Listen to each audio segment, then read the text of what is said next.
और हम यकीनन आपसे कहते हैं कि इस अनंतनाग से पहलगाम इंशाल्लाह रेल जाएगी और बड़ी खूबसूरत तरीके से आने वाला वक्त हम इस जम्मू नगर से यहाँ डिस्ट्रिक्ट अनंतनाग पहुंचे। आपकी ट्रेन देखिए, अब आपके इसी अनंतनाग में पहलगाम एक बहुत बड़ी टूरिस्ट स्पॉट है।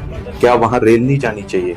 क्या वहाँ का टूरिस्ट या वहाँ का जो एम्प्लॉय है, जो बेचारा बेरोजगार नौजवान है, क्या वो रोजगार नहीं चाहना चाहिए? तो आप सबकी कोशिश की भी जरूरत है कि यहाँ ट्रेन जल्द से जल्द हम कोशिश करेंगे माउंटेन ट्रेन यहाँ पर भी चले, गुलमर्ग में भी चले, पहलगाम में भी चले और सोनमर्ग में भी चले। पहलगाम ट्रेन जाने से हजारों लोग गिरफ्तार हो रहे हैं, जराई हराय जो है वो पंचर में तब्दील हो रही है।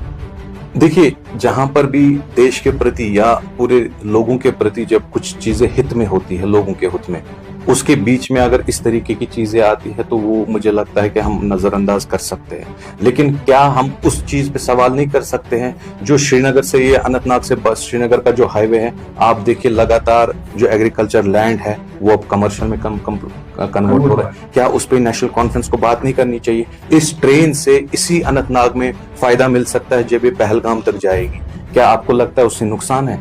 जब रेल हमारी श्रीनगर से जम्मू गई, कितना बीच में जो लैंड है वो मुझे लगता है एग्रीकल्चर का भी होगा, वो कोई और लैंड भी होगा, लेकिन वो मुल्क के लिए और इस जम्मू कश्मीर के लिए फायदा था। मैं समझता हूं कि अगर पहलगाम ट्रेन जाएगी, वो इसी डिस्ट्रिक्ट के अनंतनाग के लोगों को और पहलगाम के लोगों का उसका फायदा है। उसमें मुझे लगता है जो ये MLA या कुछ उसमें ऑब्जेक्शन कर रहे हैं उनको नहीं करनी चाहिए, क्योंकि इसमें लोगों का रोजगार का मसला है। क्या मान के चले कि Bharatiya Janata party Anantnag Pahalgam railway track की हिमायत करती है? बिल्कुल, क्योंकि हमारी ना कि अनंतनाग पहलगाम रेलवे की बात है, बल्कि हम हिमायत ये भी करते हैं कि कश्मीर से लेकर कन्याकुमारी कब ट्रेन जुड़ती। और आपने देखा कि ये सपना अगर साकार हुआ है तो भारतीय जनता पार्टी गवर्नमेंट में ही हुआ है। और हम यकीनन आप